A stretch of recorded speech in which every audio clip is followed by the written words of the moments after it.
All right, one and all, welcome to the ongoing public hearings of the House Environment and Transportation Committee. I'm your friendly chairman, Kumar Barve, joined by the equally friendly Vice Chairman Dana Stein and the wonderful people who make up the committee. We have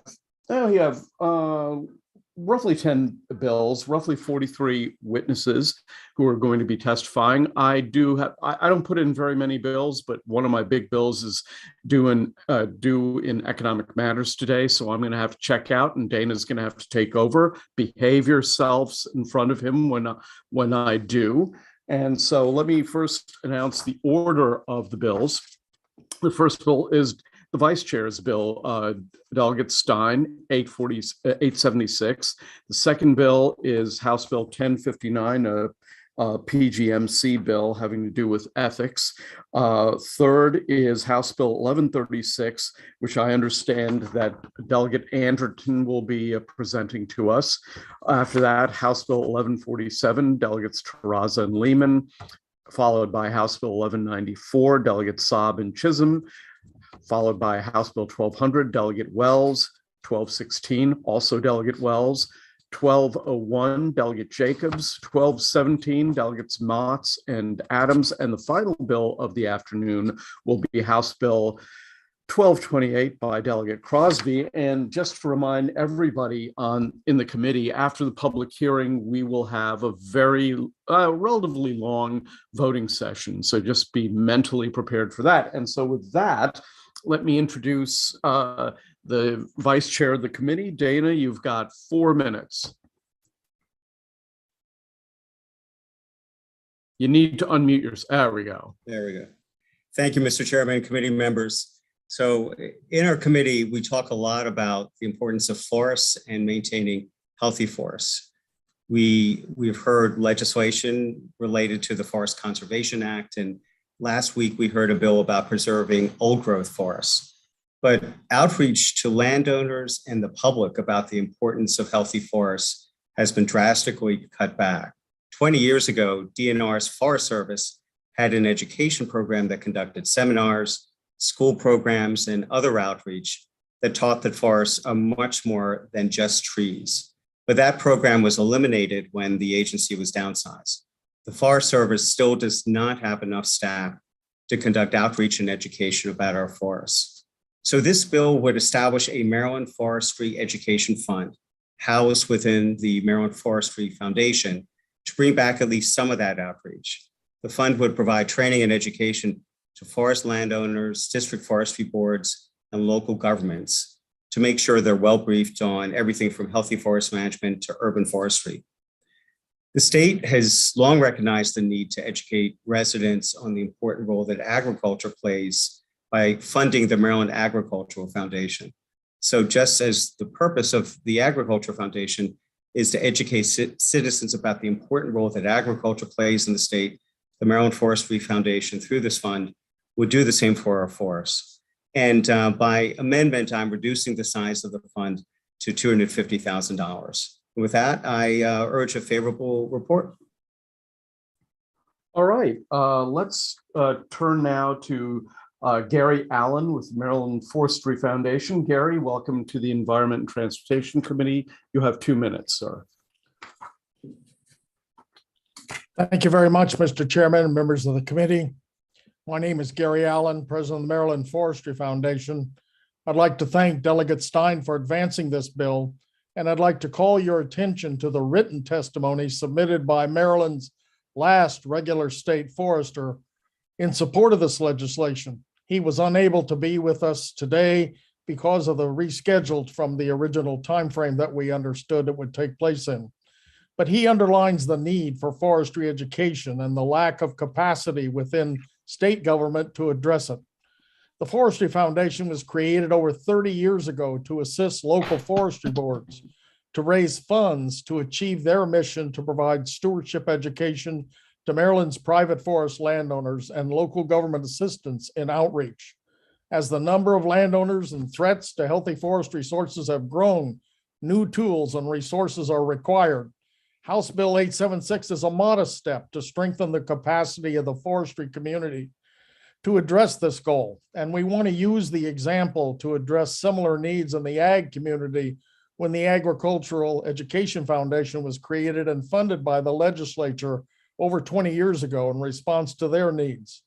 The Forestry Foundation is the appropriate organization, and now we ask for your support to develop an education fund operating within the parameters set by this legislation to work with both rural and urban landowners, volunteers, and professionals to provide access to better management practices to strengthen their stewardship of Maryland's forest resources, to better ensure its diversity, and to continue to preserve it as vital for water quality, climate science, and the broad array of ecological and social services that all benefit from a healthy forest resource in our landscape. We ask your favorable support of House Bill 876.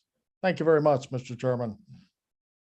Thank you. Next, let's turn to DePaul Nibber with MACO. DePaul, welcome to the committee. You have 2 minutes. Mr. Nibber? He just joined from the waiting room. We'll wait for him a bit.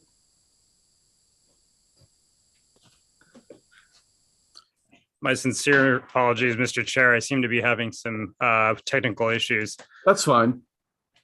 Go ahead when you're ready. Thank you so much. Good afternoon, Mr. Chair, members of the committee. My name is DePaul Nibber. I'm representing the Maryland Association of Counties in support of House Bill 876.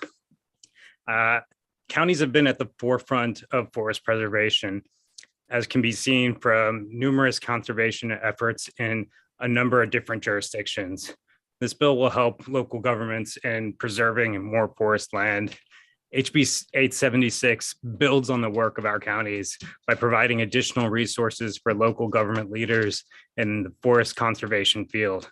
And for this reason, MACO supports HB 876 and requests a favorable report. Thank you so much. Thank you. I'm going to recognize Angelica Bailey with MML, and Dana, if you can take over. I think I'm going to have to jump off at this point.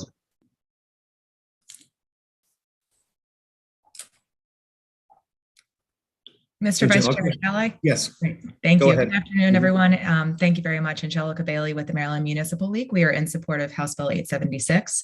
First of all, thank you very much, Mr. Vice Chair, for putting this bill in. Environmental stewardship is an important role of local governments, but forest health can be expensive, especially for our smaller municipalities who may not have as many resources as others. And this bill provides local governments with some really valuable support in ways of grants and training and education. So we think this is a reasonable and effective approach. And so for those reasons, MML supports House Bill 876 and hopes for a favorable report. Thank you. Thank you. Next, we'll go to Jason Sproles. Is Jason here? He's on the call, but he's muted. Hey, Jason, you're on mute. Oh, actually, he's both in the call and in the waiting room. So I'm letting in the one in the waiting room. Okay.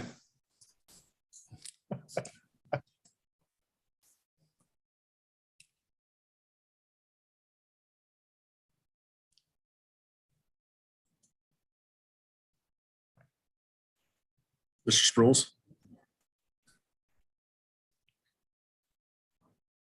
Mr. Sproles, are you here? Okay, why don't we go into the next witness, and then we'll see if Jason is able to present. I'd like to call up Jolie McCatherine. Yes, I'm here. Thank you. My name is Jolie McCatherine, and I'm president of the Maryland Association of Forestry Boards, and I'm testifying, of course, in favor of the 24 Maryland County Forestry Boards, including the City of Baltimore, in support of HB 876 to establish the Maryland Forestry Education Fund. The forestry boards were established in 1943 by law in Maryland to the state's Forest, Park, and Wildlife Service, which of course is now DNR, to provide outreach to landowners and forest management practices on privately owned woodland statewide land. It is the job of these boards to offer these services to educate and assist in working with Maryland's forest landowners. Over the last several decades, the number of forest landowners has more than doubled, Yet the resources to educate landowners have virtually disappeared, and the Forestry Board's capacity to address the growing need for stewardship and education and the best managed practices has not. The funds in HB 876 are a good step towards to strengthen the education over the 250 Forestry Board volunteers to better serve the citizens of Maryland in attaining their goals.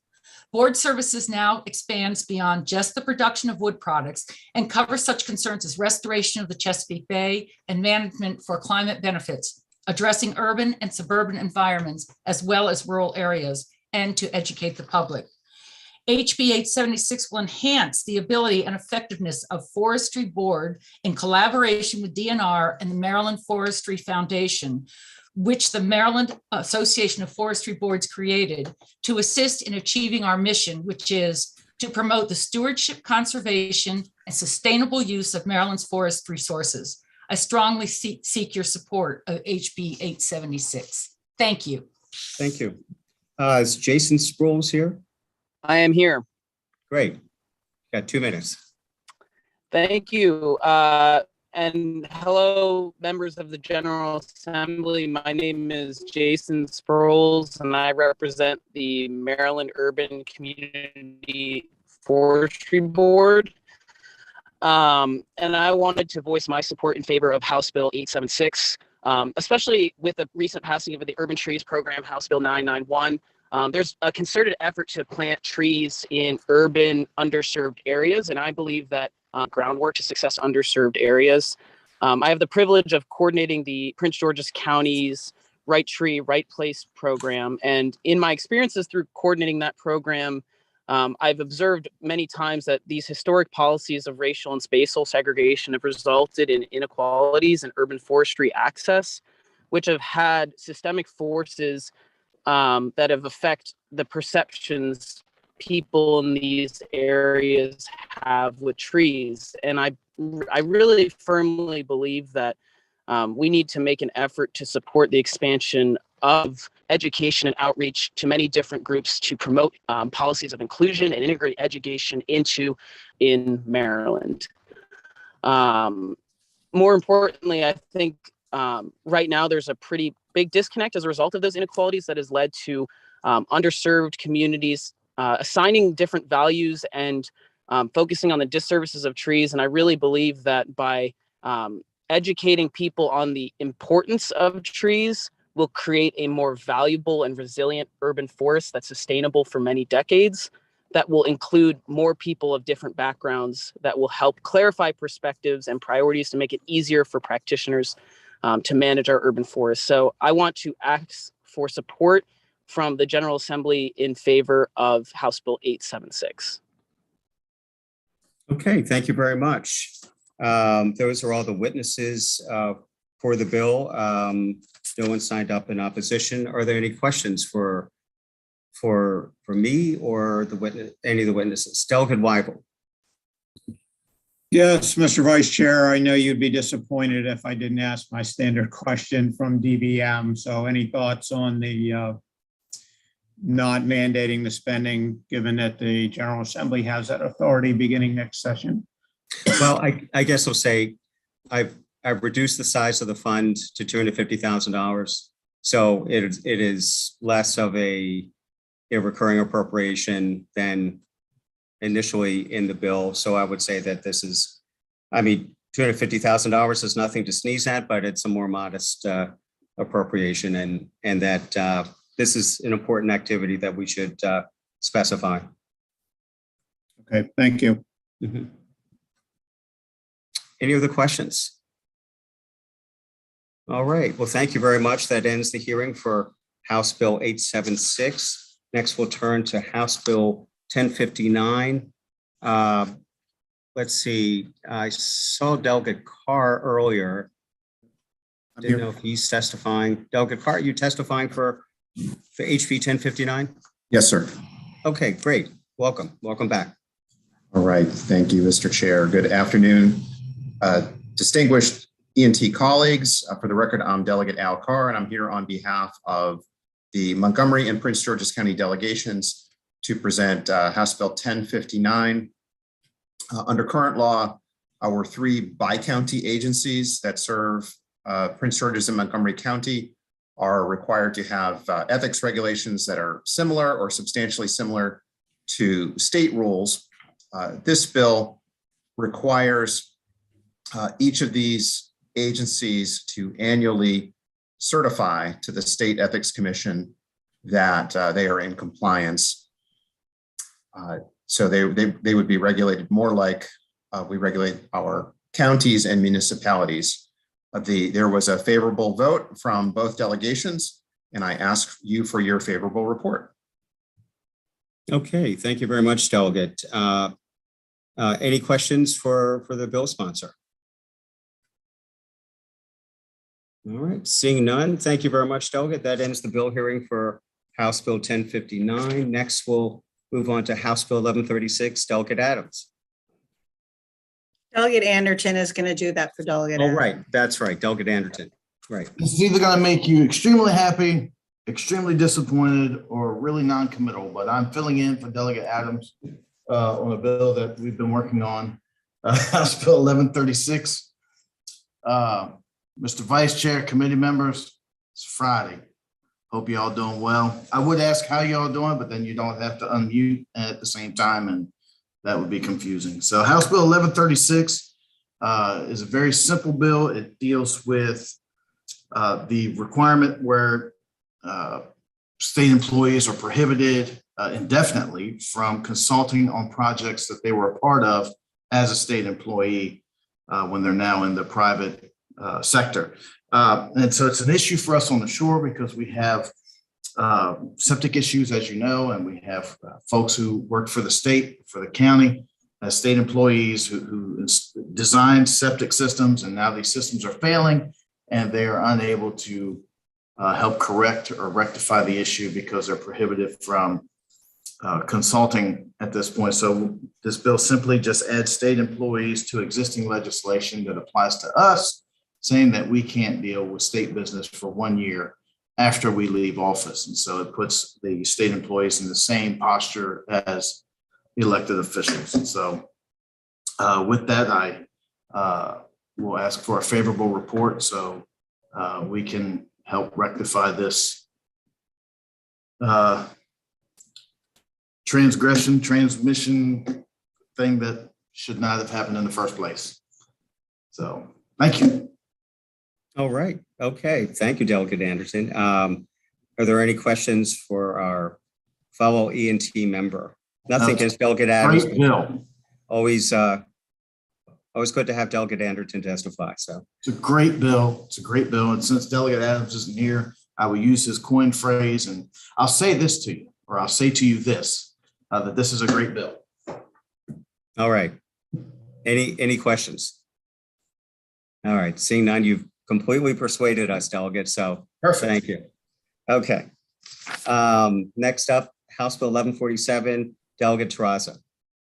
Thank you, Mr. Chairman, and the always esteemed members of the Environment and Transportation Committee. For the record, I'm Delegate Jen Terraza, here to present House Bill 1147, which requires virtual meetings of common ownership communities, that's co-ops, condominiums, homeowners associations, provide participants a reasonable opportunity to participate in meetings, in virtual meetings, and that they have equal access to any available chat function.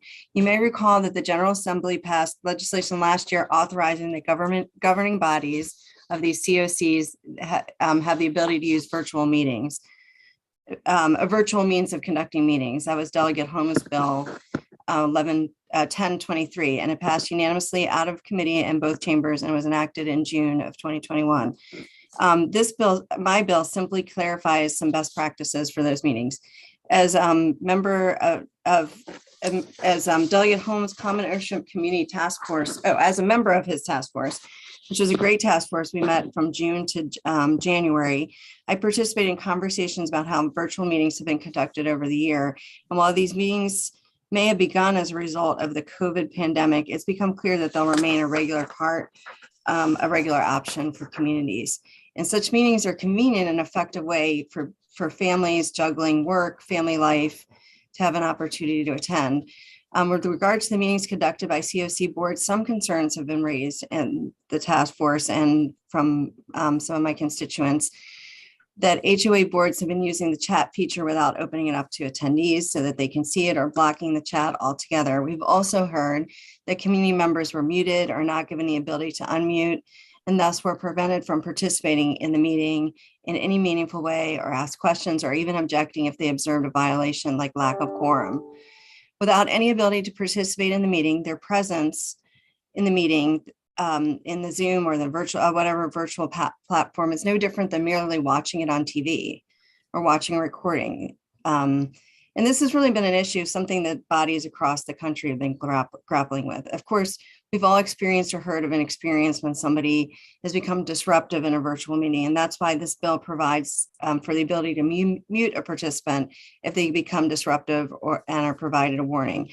HB 1147 is a simple, straightforward bill that just ensures fair participation and transparency for all the residents living in common ownership communities. I urge a favorable report. Okay, thank you. First witness is Alex Hikimian.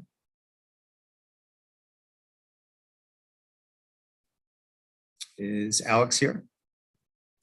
He is. He just needs to unmute. There we go. Hello, thank you. My name is Alex Hakimian, and I want to add my wholehearted support for House Bill 1147.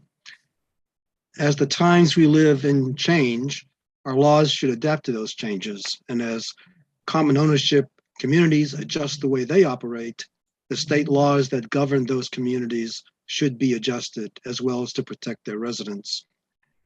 In the case of House Bill 1147, this bill takes into account the shift toward virtual meetings of the governing bodies, and this shift began during the COVID pandemic.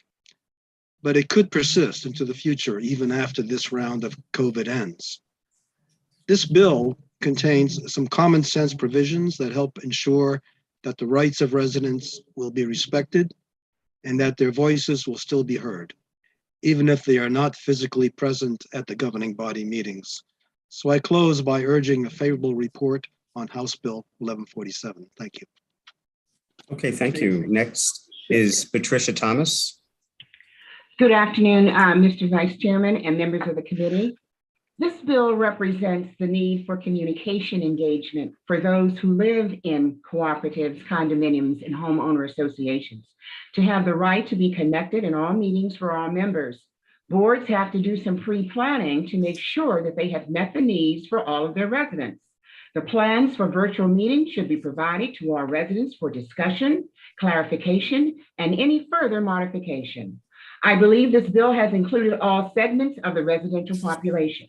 In this technological age, everybody can be a contributor in the process. Participatory engagement is necessary. Boards should not be able to continue to disengage with their residents by disabling the chat function and muting them because they don't want to hear what they have to say. Please protect the right to be heard and the participation of all. Thank you so much. Okay, thank you. There are no further oral witnesses, so let's go to any questions for the bill sponsor or the proponents. Any questions? Delegate Foley.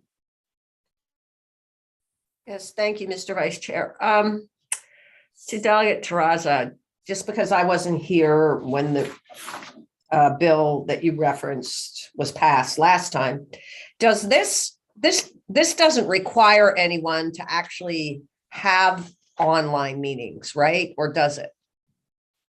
Oops, sorry. No, it does not. This just gives some parameters for it if you do. If you do. Okay, thank you. Right. Thank you for that clarification. Thank you for the question. I appreciate it. Okay, Delegate Clark. Thank you, Mr. Co-Chair, Vice Chair. Delegate, just a quick question for you. One of the reasons for doing this is to give everyone the ability to ask their questions and put their opinions forward, correct? It's so they can meaningfully participate in the meetings. Yeah. So it's not just not just observe them. The one statement you made about it would give the possibility of muting someone if they disrupted the meeting. Isn't that kind of a subjective thought process as to whether you're disrupting a meeting or not? If you continue to press your question, you could be muted for disrupting a meeting. I think that kind of negates your thought process that everybody gets to ask their questions. Yeah, I think that's a really good question, Delegate Clark, and something that I struggle with, and maybe the subcommittee can work through. How to define disruptive is difficult. I mean, clearly, if somebody's doing something obscene, that's going to be disruptive. Is somebody screaming and yelling at the top of their lungs about unrelated matter disruptive? Probably. From my perspective, they should not be cut off whatsoever if they're just saying something somebody doesn't like. So, maybe that is something that we can discuss in subcommittee, but it is a very difficult thing to define every circumstance where somebody is being disruptive. And I think it could either be worked out in subcommittee, or we could come back if there are issues with people still being cut off for something minor like that. It should be real disruption. Thank you very much. That's the only part of your bill that I really, have something about. Thank you. I think that's fair. Thank you, Delegate Clark. I appreciate that question and the thought about that. Okay, there are no further questions. So that ends the bill hearing on House Bill 1147. Let's move on to Delegate Saab, House Bill 1194. Thank you, Mr. Vice Chair, the friendly Vice Chair, that is, and the friendly members of the Environment Transportation Committee. For the record, I am Delegate Sid Saab, testifying House Bill 1194. And the title of the bill is Condominium Assessment, Late Fees, and Liens and Notice of Timing. So the pandemic have taught us a lot about struggles of working families. This bill is very simple, and all it does is just extend the grace period for homeowners to pay their HOA or the homeowner association dues. All we're doing is, in this particular bill, is we're giving them a little extra time. As you know, the association typically can charge for overdue assessment, including late fees, attorney's fees, and cost of collection and interest. Times are unprecedented, and when a person is down and trying to catch up, they need a little extra time. And what this bill intends to do is give that little extra time. So all this bill does is extends the 15-day notice to at least 30-day notice for an HOA can impose a lien to enforce payment and assessment and interest and late charges and cost of collection, et cetera, and reasonable attorney's fees. So what it does, this bill, nothing changes, still send the same bill, just give them a little extra time. This bill also increased the 15 days to 30 days, the period that the assessment and the installment may be delinquent before they impose a late fee and before the HOA can demand payment for the remaining assessment. So given the dollar amount and the late fees and assessment, it can add up quickly, especially if you're down on your luck and or you've been laid off and you need extra time. So with that, I request a favorable report on this bill and try to help working families. And I appreciate it, Mr. Chairman. Okay, thank you, Delegate. There are no other witnesses who signed up to testify. So any questions for Delegate Saab? No, seeing none. Delegate, you're free to go. So thank you. I appreciate it. Thank you very much. Have a great weekend. Thank you. Thank you. Next, let's go to Delegate Wells, House Bill 1200.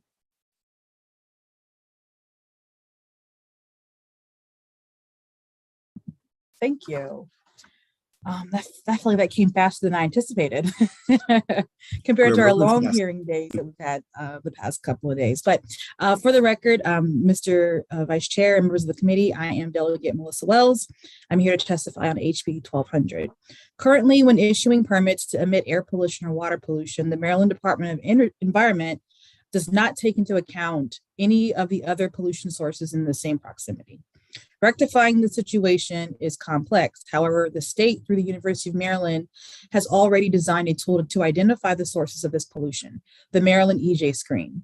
HB 1200 does not seek to place a burden on developers or deny a fair opportunity to seek a permit with the MDE. HB 1200 simply requires an identification and disclosure of the local pollution sources when a permit is being requested for a new polluting facility, and that this identification be included in the quote packet of materials that are provided for public notice and comment. We do have amendment language that is being worked on to address some misunderstanding in the bill language, which will also address issues within the fiscal note, and I will allow my panel to speak more to that. It is with this that I request a favorable report on HB 1200. Thank you. Thank you, Delegate. First witness is Betsy Nicholas. Thank you, Vice Chair Stein. My name is Betsy Nicholas. I'm Executive Director of Waterkeepers Chesapeake, and we're in favor of this bill for quite a few reasons. We also have submitted written testimony that has 14 other organizations signed on in support, but we will save you from having to listen to all of them say me too today. This is a very basic, helpful tool for community notice. This bill doesn't provide any really substantive evaluation criteria. It just says use a free online tool to get a score.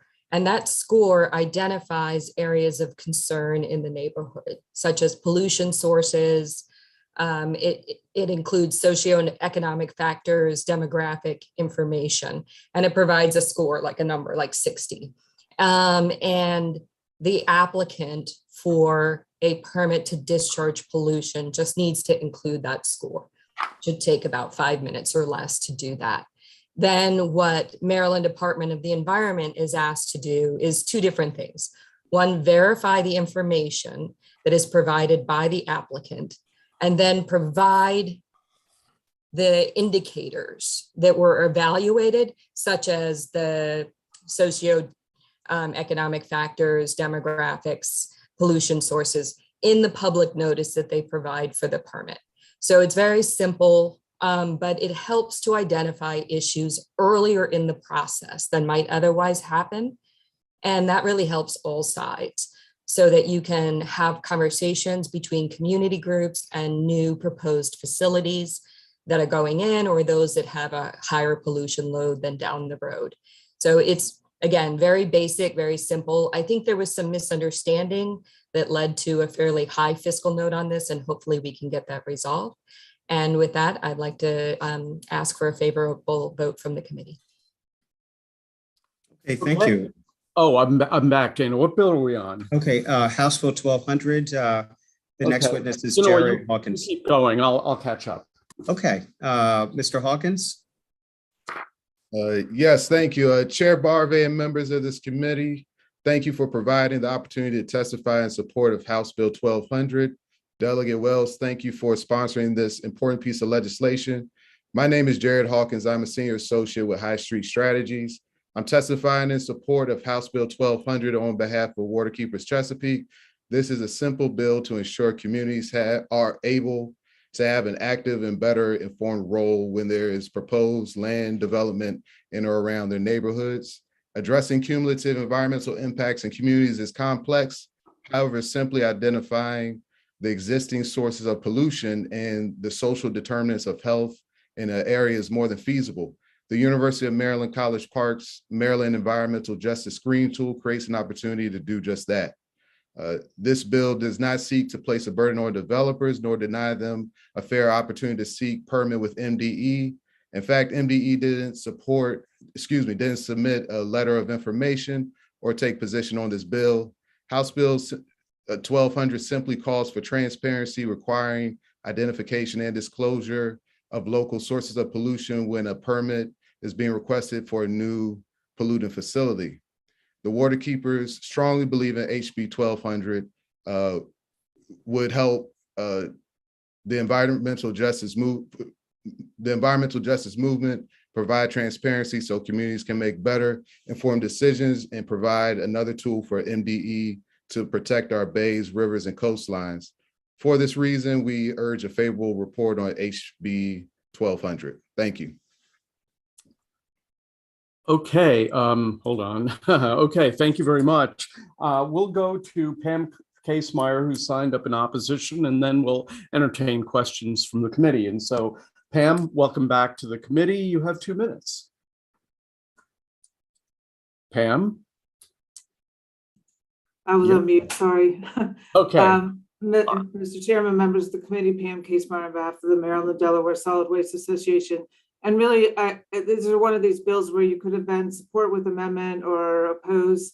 I think our concern is not even so much for the facilities that the members of the Solid Waste Association have, but this bill is drafted and been very anxious. We'll be very anxious to see the amendments.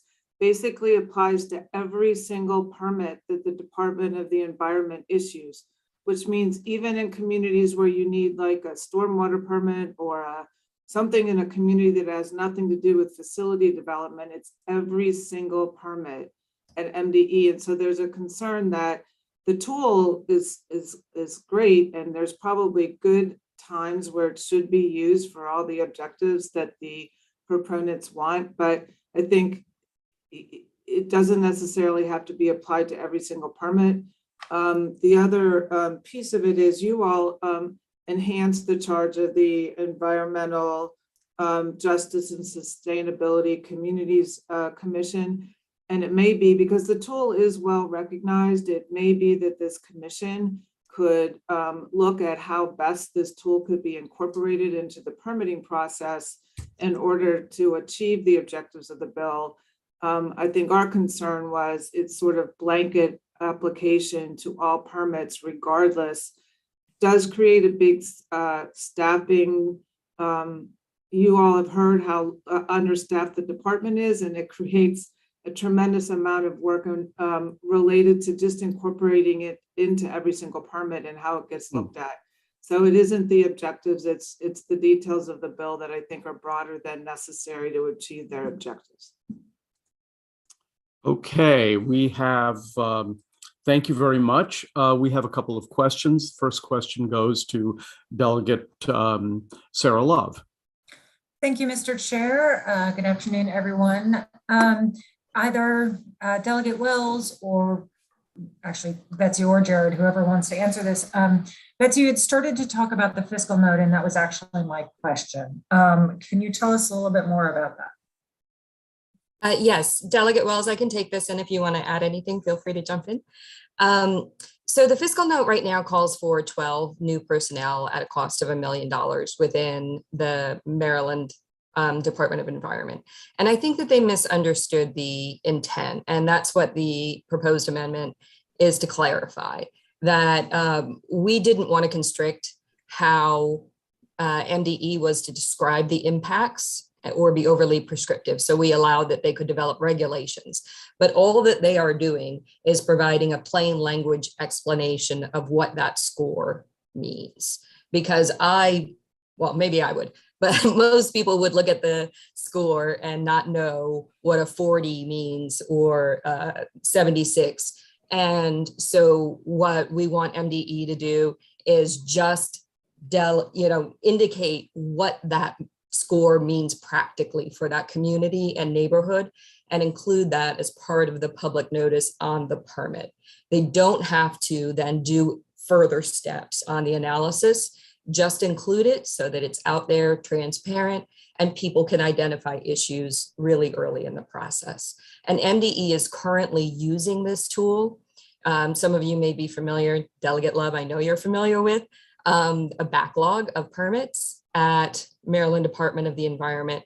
And MDE is using this tool, the Maryland EJ screen, developed out of University of Maryland, to help prioritize permits for clearing the backlog. Got it, thank you. All right, next question goes to the Vice Chairman of the committee. Thank you, Mr. Chairman. And to follow up on Delegate Love's question, I take it the EJ analysis that's required under the bill is just a report out of some of the descriptive material that shows up on the EJ screen in connection with the score. Is that right? That's exactly right. There is, as mentioned, a commission on environmental justice, And figuring out how to take that those factors into account in permitting is really complex. We, Delegate Wells and Senator Ellis, didn't feel like we were quite ready to quantify any of that and thought it was better just to provide a tool for public notice rather than to, step a little further on that and see if this helps it. Because it's going to encourage early dialogue on the problem. So we're really hoping that this could be something that the EJ Commission looks at, and maybe this could be enough in and of itself. Thank you. Any further questions for the sponsor or any of the witnesses? Okay, it looks like that concludes the public hearing on House Bill 1200. Let's turn to House Bill 1216, Farmer Melissa and Urban Agriculture. Mr. Chair, you always have a way of surprising people, but I will gladly accept the title. For the record, I am Delegate Melissa Wells, also known as Farmer Melissa. I'm here to testify on HB 1216. And last year, the Maryland General Assembly, we passed HB 269, which created an urban agriculture grant program for Baltimore City. During the bill hearing and throughout the interim, I've received many calls and emails from urban farmers around the state, hoping to see this type of program expanded statewide. And so HB 1216 aims to not only create a statewide program, but to also ensure guaranteed funding for it. HB 1216 would alter the requirements and qualifications for the Urban Agriculture Grant Fund so that more urban farmers could apply and work towards the goal of supporting and growing viable urban and local sustainable farming enterprises and assisting historically and socially disadvantaged farmers. This historic investment into locally grown urban farm food is important to the health of communities that lack farmland and fresh foods. HB 1216 will help those viable urban agricultural producers who work so hard for our communities during the height of the coronavirus pandemic, when food was especially difficult to come by for certain communities. In addition, HB 1216 is set up to ensure the vast majority of funding goes right into the hands of the farmers. And so it's with that I asked for a favorable report. And I just wanted to say that I'm definitely open to working with the committee on how we can get the funding and address the fiscal note. Thank you. Yes, absolutely. You and I need to talk about that a little bit more after the public hearing.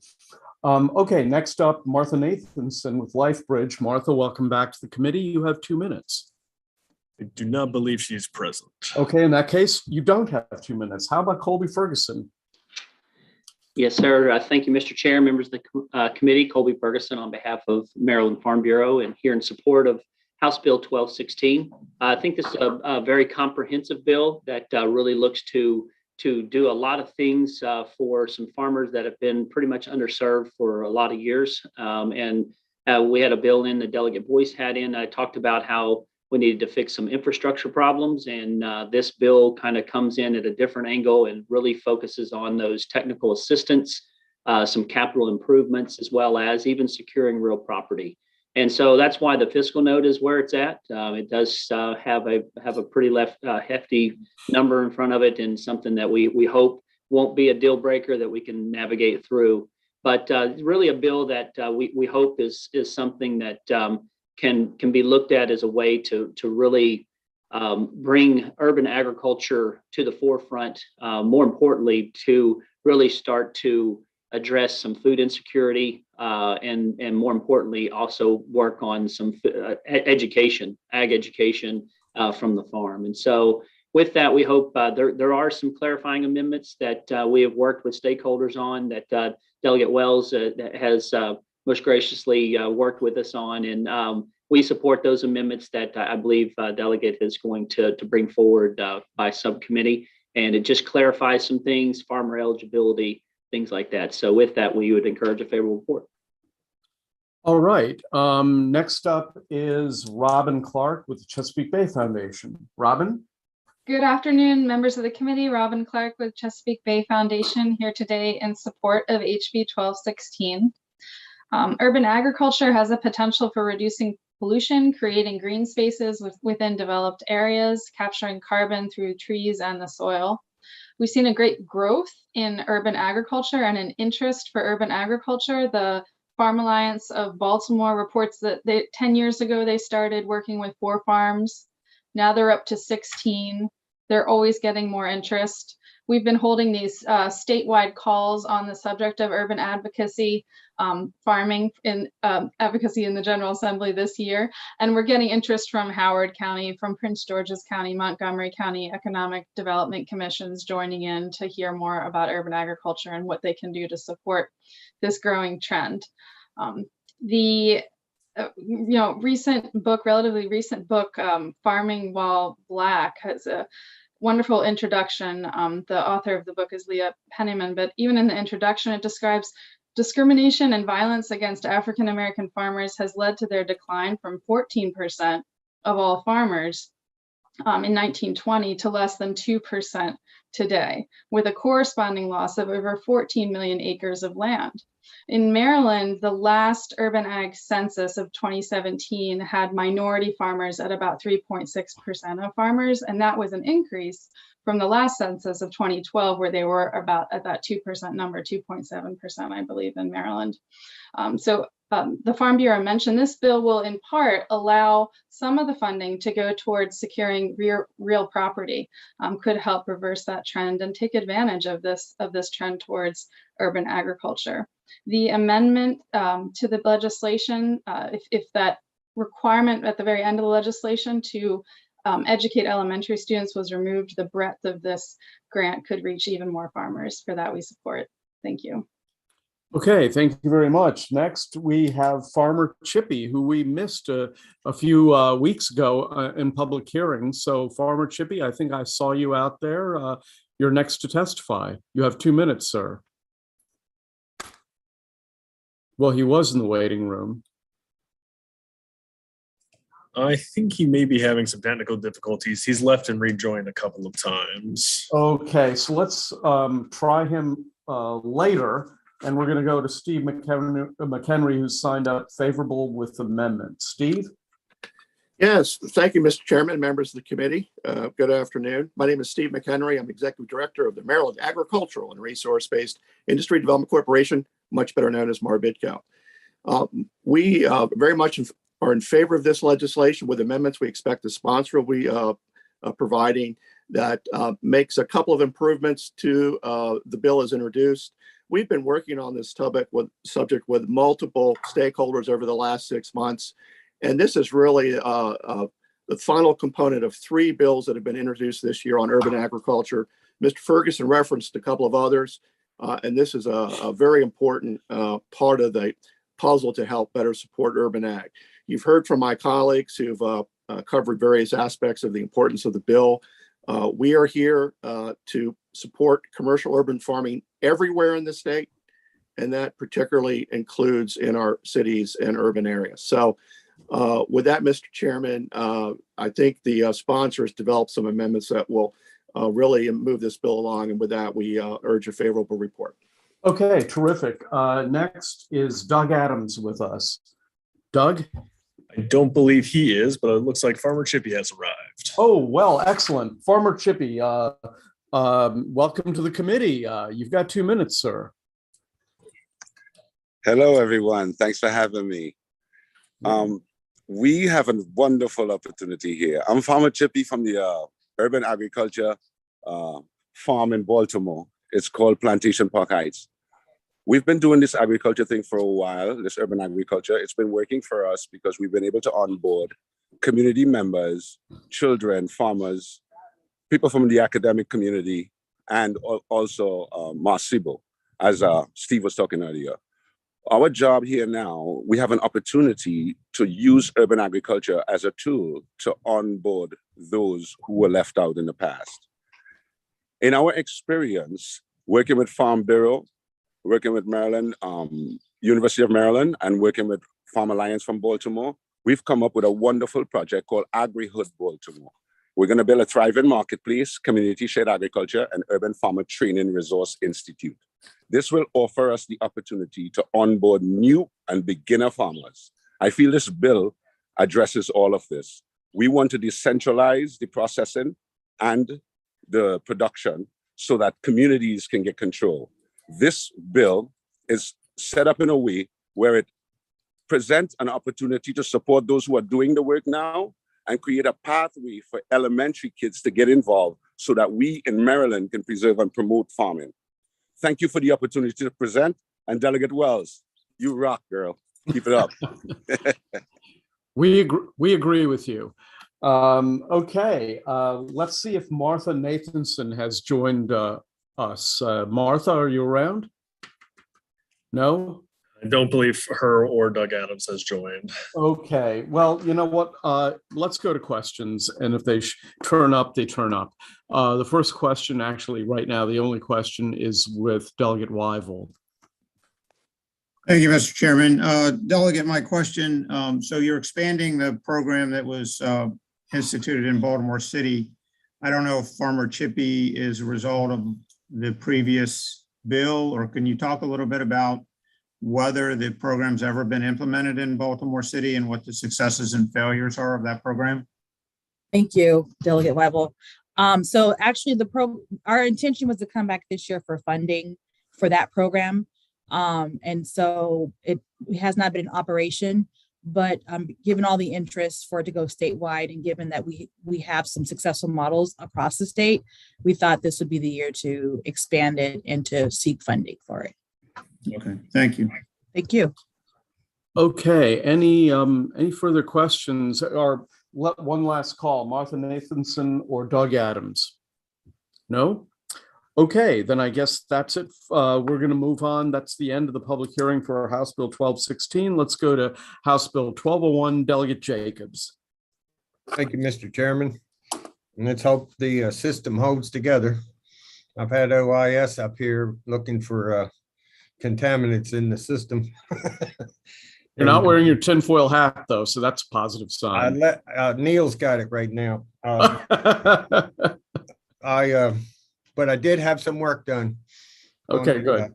On the system, so hopefully we're going to do okay. Okay. But seriously, I'm here today to present House Bill 1201, Water Pollution Civil Penalty Surcharge, Oyster Repletion Fund. And I did submit an amendment that you all should have gotten in your written testimony.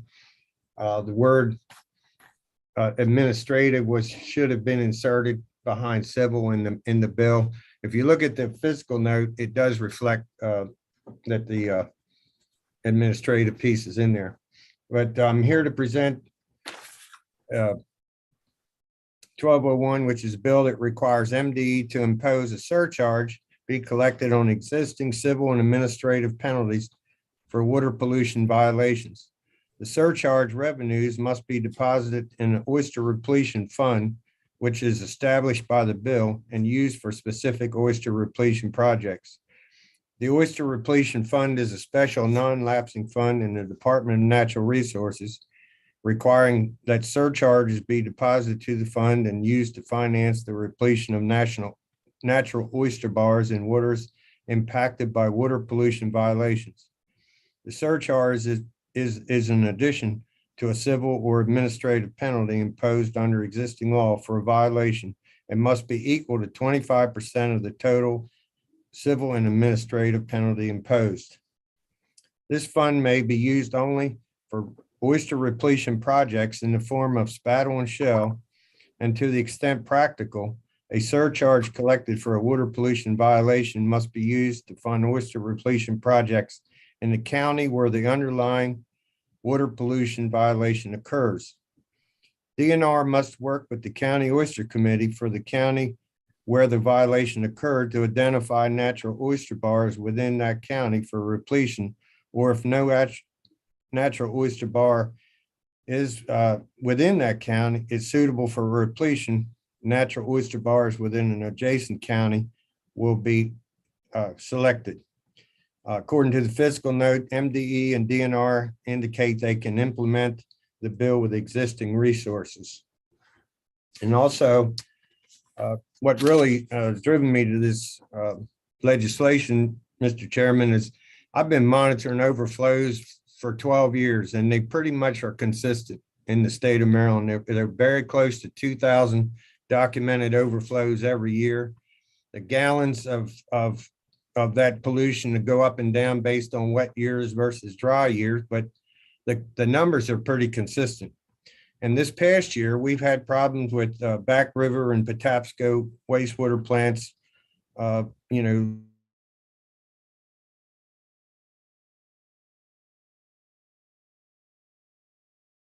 Uh-oh, looks like he's frozen up on us.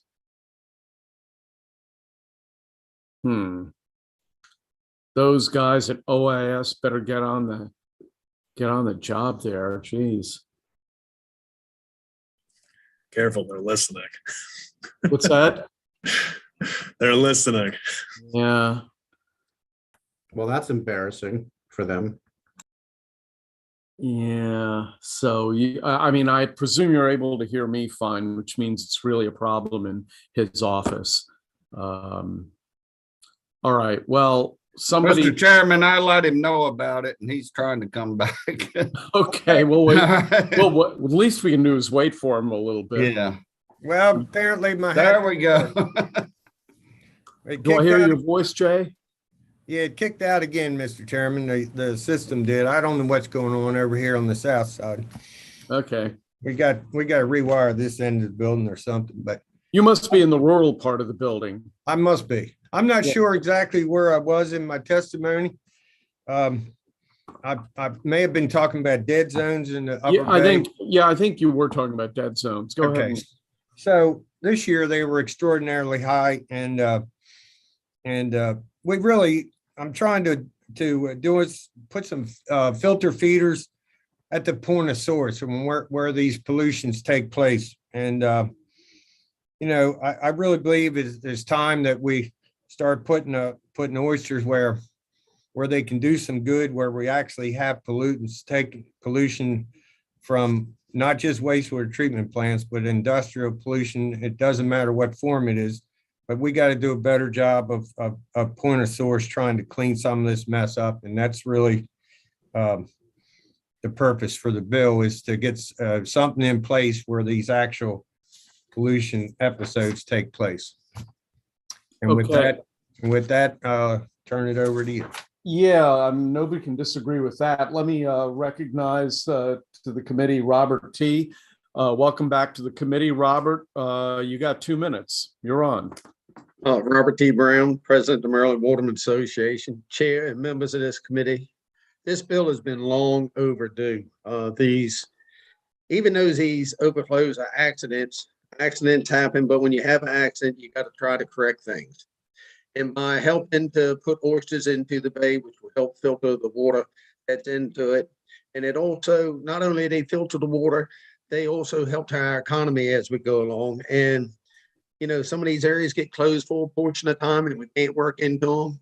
And, you know, once the water clears up and it gets better, we can go back. So, I mean, it costs us a lack of work in certain areas. So we just want to see this bill go through. We think it's the best way to help minimize and make people be more cautious about something to help stop some of these spills. And I'd like to thank you very much for your time. All righty then. All right. James Mullen has signed up to testify also. Thank you, Mr. Chairman. Excuse me. Thank you, Mr. Chairman, members of the committee. Also, Maryland Oystermen's Association is in favor of this bill. As you know, spills create collateral damage on shellfish harvesters in the public fishery and also with on-bottom aquaculturalists. The county oyster committees do make investments in these areas. They end up suffering a damage and a loss, and then they kind of have to start all over again with regard to time and growth of the oysters. So, you know, you spend all this time, all this money seeding these bottoms, and then, you know, you suffer a pollution discharge like this that sets you back. So hopefully moving forward, you know, with what Delegate Jacobs is doing, we can minimize this collateral damage as I referred to it. Thank you. Okay, thank you very much. Are there any we got Delegate Weigel. Do you have a question, or was your hand up from the last bill? Yes, no, where does the current fine revenue go, Delegate? You know? You're muted. Sorry about that. Cool. All right, you got me now? Yes. Yeah, we can It hear goes- you. It goes in the Clean Water Fund and that's used for a number of things, salaries, contracts, very small grant projects. It's really not distributed in the way you'd think it would be when it goes to the Clean Water Fund. I try to get some examples from MDE and they were the examples that they gave me that, they was for contracts and staff and, But they minor, do use the fine very towards minor. maintenance. What goes into the Clean Water Fund. Okay. All right, thanks. Okay, any other questions for the sponsor or witnesses? Seeing none, we'll proceed to House Bill 1217. Thank you, Mr. Delegate Chairman. Motz, are you here with us? Is Delegate Motz with us? Yes, Chairman, just bear with me 1 second. Okay, sure. New Jersey and certainly Pennsylvania, my own state, will be generating. I apologize for that. Thank you for your accommodation. We're doing, we're doing your legislation right now in economic matters. Yeah, my apologies.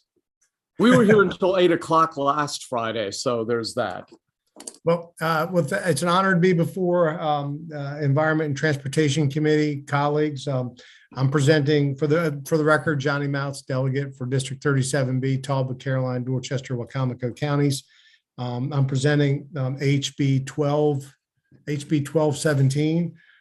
This bill would increase what's known as the severance tax from $1 to $2 per bushel.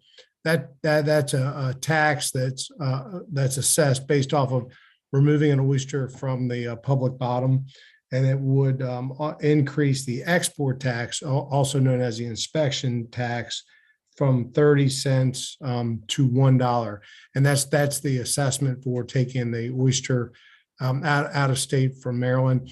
This has been brought to my attention for a couple of years. We've kind of considered introducing the bill. It hasn't gotten to the point to introduction until this year. This rate has not been increased in quite a while. I mean, in a long time, and increasing it will greatly enhance our ability to purchase shell. Shell is critical. I mean, you'll hear a lot about oysters today, and shell is the absolute necessary ingredient. I can just tell you right now, we've got an incredible spat set in the bay. If we had more shell, we'd have a lot more production. I believe hopefully this is non-controversial. You'll also see an amendment in your packet. The bill was originally drafted. It did not include Baltimore County Shell Committee to be eligible to receive the proceeds. The Shell committees all met and they decided Baltimore County should be in. It was originally let out because they don't harvest that many oysters up there. I'm running out of time. Great to be with you. Thank you, Mr. Chairman. Bye-bye. Okay. Oh, I urge your favorable report. Yeah. Okay. All right. Next up is Jeff Harrison of the Talbot Waterman Association. Jeff, welcome to the committee. You have two minutes. Yes, I'm here asking for a favorable vote on this bill. As Johnny said, the dollar price has been on for probably 40 years. We're looking for anywhere we can to find funds. Right now, the price has been going up probably 50 cents a bushel for the last 3 years. This year, it's $4 a bushel. Very likely, before we get it, we start our shell program usually in the 1st of May. The other part of it is, of course, the fuel prices. Most of the shells coming from Virginia, and fuel prices are extremely high, probably double what they were last year. So I'm assuming that we'll also have a fuels extra charge for that too. So this is something that really affects the industry. It doesn't really affect other people. We'll probably see that dollar come off our price. And so we're asking for a favorable vote on this. Like I say, we need shell. We've had a really good spat set this year, or actually the last 2 years. It's the highest counts in 40 years. And so we're seeing a lot of success with the set shell that we're putting overboard. Okay, thank you very much. Next, let's turn to Chip McLeod. Chip, welcome back to the committee. You have 2 minutes. Thank you, Mr. Chair, members of the committee. You can hear me okay? Yes, we can. Thank you. Delmarva Fisheries Association did submit written testimony. Certainly want to just echo the sponsor, Delegate Mouts and Mr. Harrison. The timing could not be better for those that want to see more oysters in the bay. The conditions haven't been better for 37 years as far as natural spat set. And this added revenue to the shell committees would enable them to do what they do best, which is purchase shell, spat on shell, and put it in strategically located places that they know will work. And it's been proven. You all will hear more about the good news in the commercial fishery and how well things are going, thanks in large part to Mother Nature and commercial fishermen effort. But this additional revenue, which is really a tax on themselves in the industry, does give them important revenue to do the important work of getting more shell in the bay and on the bottom. Thank you, Mr. Chair. Thank you. Next, let's turn to Bob Wapples. Bob, welcome back to the committee. Been a while. You've got 2 minutes. Bob? Ben, is he in? Yes, No, I don't believe Bob Wapples is here. Okay, well, Robert T is signed up though, and I know he's here, so. Robert. Mr. Chairman, he just called and said he'd get kicked out. He was hoping he'd get back in, so I don't know if. Okay, well, we'll go back to him after. I'm back in. I'm back in. Yeah, you're in. Okay, all right. Yes, we support this wholeheartedly. It's something that's been overdue. We need the investment to put in more shell, more oysters to keep our industry going and alive. We missed the golden goose with all the spat shell we had down to the lower part of the bay and having enough money to do what we need to do. And my thing is, this is not really a tax to us. This is an investment into our future, into the oyster industry. And we'd like to see a favorable on this. Thank you very much, sir. Okay, thank you. Is Bob in? Bob Wapples? No, sir. No. Okay, we'll go to James Mullen then. Thank you, Mr. Chairman, members of the board. The Maryland Oystermen's Association supports this initiative. Number one, that it was industry requested. Just trying to keep up with the cost of doing business.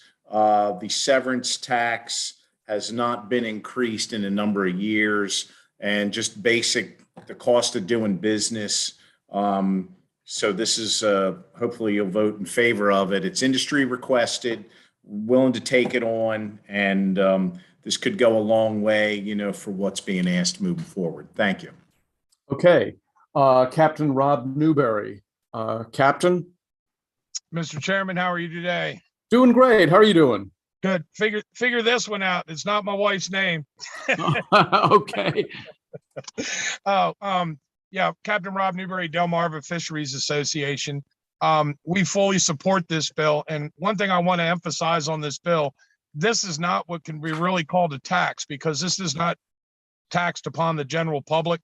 This directly comes from when we sell the bushel of oysters to a buyer, it comes off the front end. So it's basically an industry supported, I guess you could call it like surcharge almost. But I can remember when oysters were $9 a bushel and it was still $1 a bushel tax on it. That's how far back this goes. Mm-hmm. So the $2 would help us.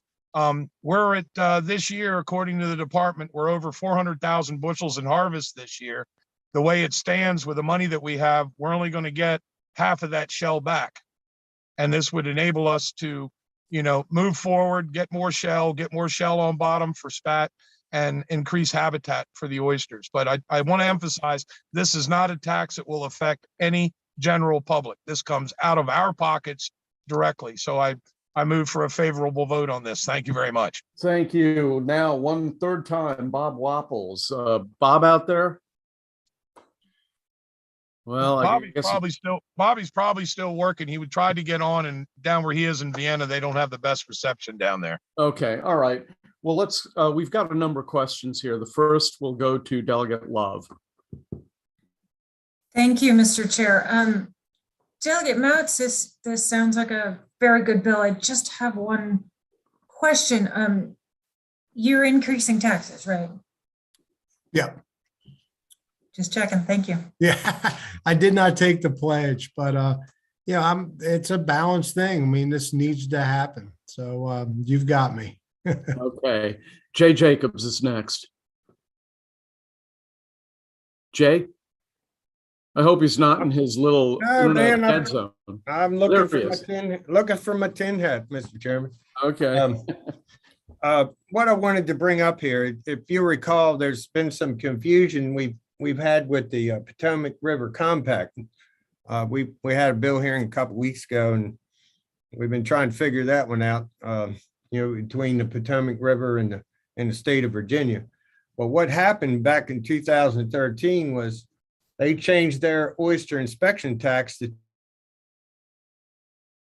Oh, geez. We lost him again. It's the Russians. That's it.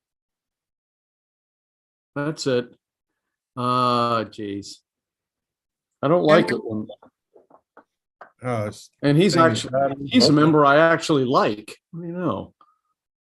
Just kidding. I like all you guys. I think he's back now. I'm back on, Mr. Chairman. All right. Okay.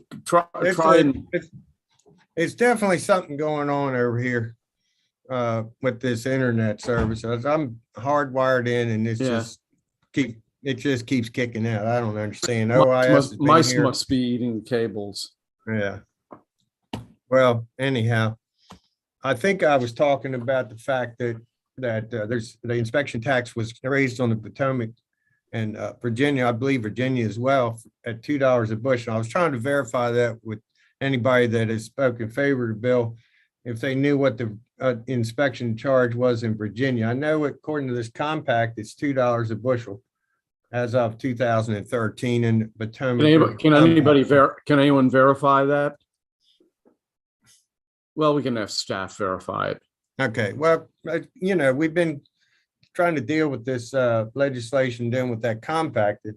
It's a bit confusing, but the one thing that did happen in 2013, according to it, is that the inspection tax was raised to $2 per bushel. So we're 9 years behind what they're doing in that compact here in Maryland.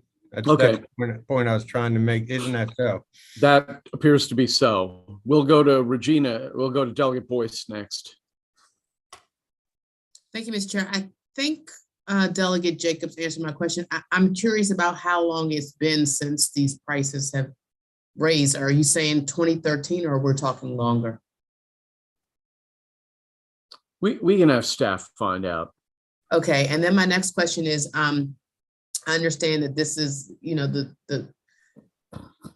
purpose of this is to kind of be on par with everyone else, but also to help have your additional funding for replenishment efforts. I'm wondering about the replenishment efforts as it relates to also harvesting. And so where you're planting, are there going to be sections where you're going to decide those places cannot be harvested until this new crop comes up? I'm just curious about those plans.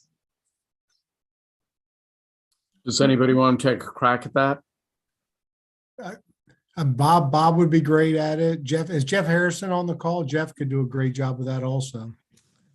Yeah, I can take that. Okay. Yeah, what we're seeing, we actually here in Talbot County for the past 7 years, we've been placing shells up in Broad Creek. And what happens when you put the shell overboard, it's naked shell, and you have to have a spat set hit on it. Yep.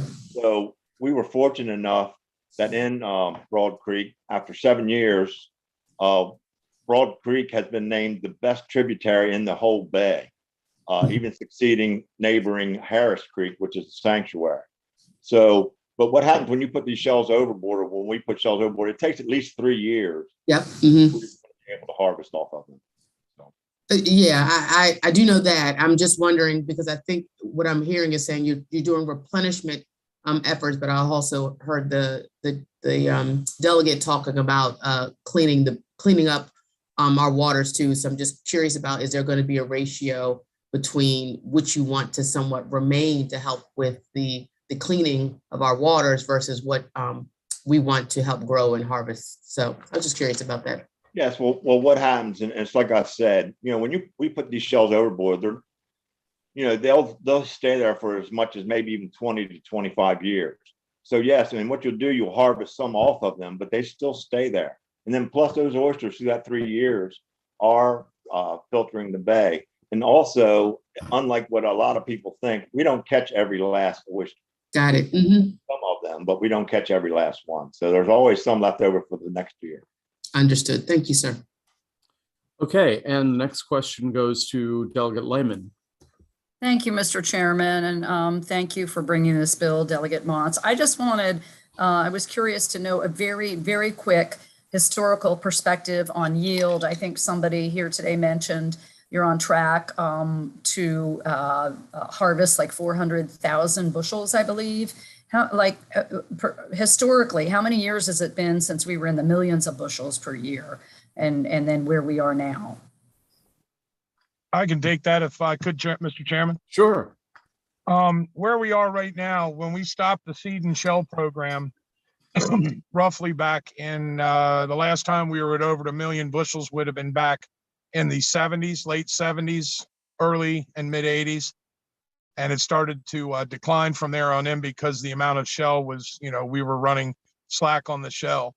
But as we're standing right now with what we've been able to do with this replenishment in the past several years, we've gone from 125 to 200 to 300 and I think 30 last year. We're going to be my prediction, we're going to be well over 450 this year. And that's specifically because of the spat sets that we have had. But what you have to understand is that 400,000 bushels we're going to catch this year, we're scheduled only to get maybe 215,000 bushels of them back, from Virginia. That's who we have to rely on for shell, because there are areas in the bay with mass deposits of shell that we're kind of having a problem to get to, and that's man of war, but we'll talk about that later. But, this specifically, and when we've been in the millions, we're on track to get into it, but this shell tax specifically would give us the ability to double our amount of shell. So if we harvest 400,000 bushels, we get $400,000 in money. If it goes to $2, that's 800. We could almost double the amount of shell. And you'll see that the more shell, the more spat, the more oysters, the longer they stay in the water, the more they filter. Great. Thank you for that. Well, clearly we're going in the right direction. So thank you. Yes, we are. Thank you.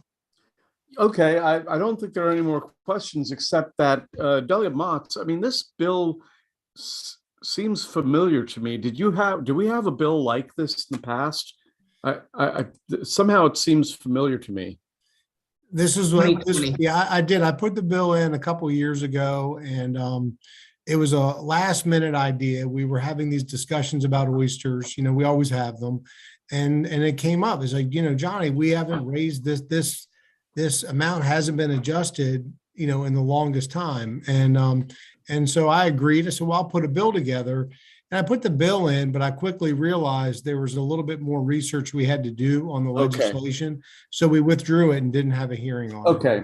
All right. That's what I guess I'm remembering. All right. Well, thank you very much, Delegate Motz. That ends the public hearing on House Bill 1217. Chairman Barve, could I make one final comment? Make it quick. Very quick. Delegate, the sponsor mentioned an important amendment on this bill, which is adding Baltimore County to the bill. That should not go unnoticed as an important moment of solidarity for the oyster industry. There is some disagreement on some other issues like man-o-war shoal and whether that's best for everybody. But on this issue, there was a meeting of the oystermen and they agreed on this. The industry is unified. Okay. So I just wanted that not to go unnoticed, that amendment, and bringing everybody together. Okay, thank you. Thank you. All right, that ends the hearing on on House Bill 1217. Let's go to the last bill for the afternoon, House Bill 1228. Delegate Crosby, are you with us? I am. It's good to see you, Chairman Barve, and it's good to be out of ECM for a moment. I'm having a blast over there right now. I bet. Yeah. So good afternoon, Mr. Chair, Mr. Vice Chair, members of the committee. For the record, Brian Crosby here for House Bill 1228, Natural Resources, Oyster Spat, Shells, and Substrate. First, I just want to thank Delegate Jacobs for his help on this bill, as well as Senator Bailey and Senator Alfreth, who is the cross-file. We've made a lot of changes, significant changes to the bill, and they've been fantastic to work with throughout this entire process. Additionally, I just want to clarify and make sure it's known up front that this bill is really about investment and ultimately supply. And we break this really down into three categories. First, is it retained shell? So this bill in two ways. The first is it revitalizes and transforms the oyster shell tax credit and converts it into a grant, which is kind of consistent with the transition we've made as a body over the last few years. And it expires the sunset in 2023 and keeps the program going. And then the second is it provides $1 million in Marbidco loans to incentivize oyster shucking houses. Of note, in that section, we originally had a category of 15 employees, but we have since lowered that because we've heard from multiple other constituents in the lower shore over that concern. And certainly we want to incentivize oyster shucking houses, no matter the size of the operation here in Maryland, whether that is a large scale operation or potentially an operation of 6 to 10 people. Additionally, the next part goes into mapping, and this provides funding, approximately $2 million per year between fiscal year 24 and 26 for a new bay bottom survey.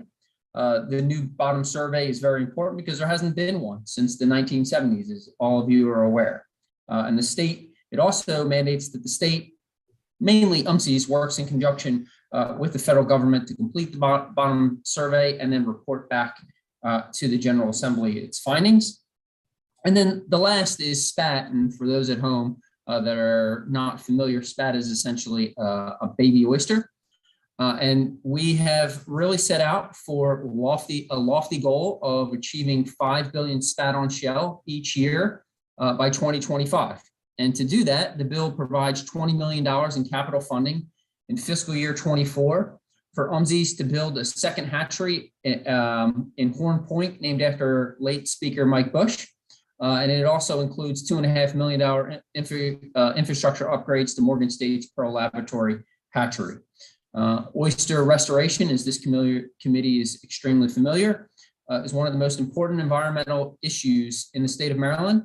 And this bill will go a long way in achieving the goal of 5 billion spat on shell by 2025. And for these reasons, I urge a favorable report. Okay, thank you very much. Let's go to the first witness, David Namazi of UMCES. David, welcome to the committee. You've got 2 minutes. Thank you, Chair Barb and Vice Chair Stein, and many of the sponsors of the bills on this committee, and Delegate Crosby in particular. My name is Dave Namazi, and I'm with the University of Maryland Center for Environmental Science. And I want to thank you for allowing me to provide this testimony in support of HB 1228. UMCES's oyster cultivation facility at Horn Point is a focal point for oyster restoration and research in the region.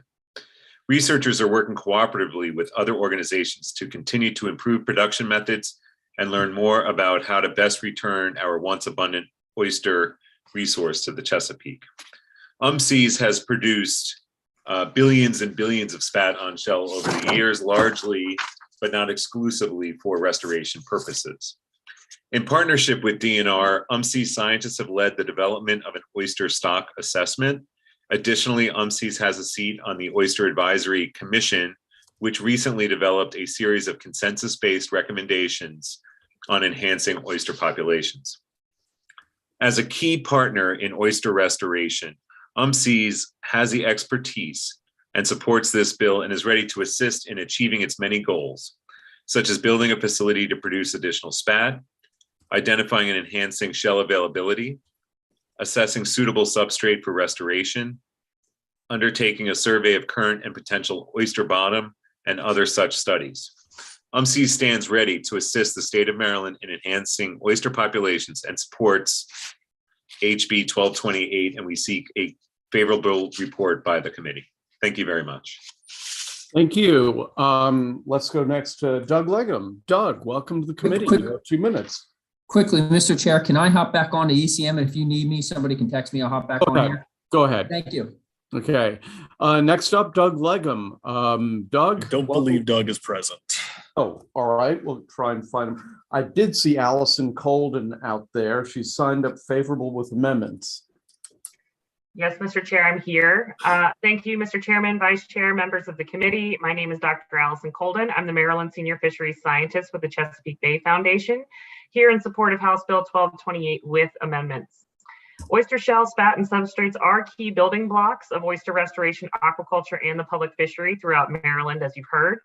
This bill builds upon the recommendations of the recent Oyster Advisory Commission, which includes developing cost-effective strategies for identifying and obtaining sources of shell and substrate, and providing economic incentives to retain shell in the state of Maryland and reuse it. For far too long, oyster shells have been treated as a waste product. Over the centuries, shells have been used to pave roads, build homes, or worse, been sent to landfills. This bill includes loans to increase shucking house capacity and enhance shell recycling efforts, in which shell from seafood processors and restaurants are reclaimed and reused in restoration efforts. The bill also expands shell recycling initiatives to small community organizations who may not have otherwise participated in shell recycling. It also includes important survey work. As you heard, the last comprehensive survey of oyster habitat in Maryland occurred in the late 1970s, and much of Maryland's oyster management is still based on surveys dating back to 1906. This bill would make investments in a bay bottom survey, which would identify the extent of existing habitat and help identify additional areas suitable for oyster restoration. Lastly, the bill would make critical investments to increase oyster hatchery capacity, which has been an important bottleneck in oyster restoration efforts. CBF supports amendments to the bill, which would clarify the use of shell from the Marbidco program, conform the loan forgiveness rate and shell recycling grants per bushel rate for shell with current law, simplify the shell recycling grant program, and clarify the intent of the Bay Bottom Survey. We have included those amendments in our written testimony. Thank you for your time this afternoon, and we hope you support HB 1228 with those amendments. Thank you very much. Terrific, Doctor. Mark Hoffman is signed up favorable with amendments as well. Mark? Thank you. Thank you, Chairman Barbie, Delegate Stein, committee members. It's great to be back in front of ENT today, if only virtually. For the record, my name is Mark Hoffman. I'm the Maryland Director for the Chesapeake Bay Commission. As many of you are aware, the commission is established in state law. The members are primarily state legislators, and we work to help and guide you in your very important role in helping to improve and enhance the Chesapeake Bay. I'd like to just briefly recognize the vice chair of the Maryland delegation is your own Delegate Love, and we thank her for all her hard work and attention she's given to the commission. Also, we thank Delegate Stein, who was the vice chair last year. Rounding out our membership is Delegate Bridges, and then on the Senate side, Senator Elfreth, who's the co-sponsor of this bill on the Senate side, and Senator Gazzoni. Now on to the actual legislation. House Bill 1228. If you look at the Oyster Advisory Commission process that's gone on for the past 2 years, there was a vision statement created for that collectively to increase oyster abundance and habitat, to rely on science and stakeholder knowledge, and to have shared stewardship between aquaculture, the public fishery, and restoration, and helping to improve oysters in Maryland. And if this bill had a preamble, it would read pretty much the same. The prior speakers have really gone into the details on the bill. Let me just speak briefly. I've been working, the commission has been staffing Senator Elfreth and the other members related to these the amendments. We had a very good stakeholder meeting yesterday morning. We're in the process of compiling those, and the sponsors and co-sponsors will be reviewing those and coming back to the committee with a consensus set of amendments in short order. So thank you for your time and attention today. And we urge a favorable report. Okay, thank you very much. Next, let's hear from Steve McHenry. Welcome back, Steve. You have 2 minutes.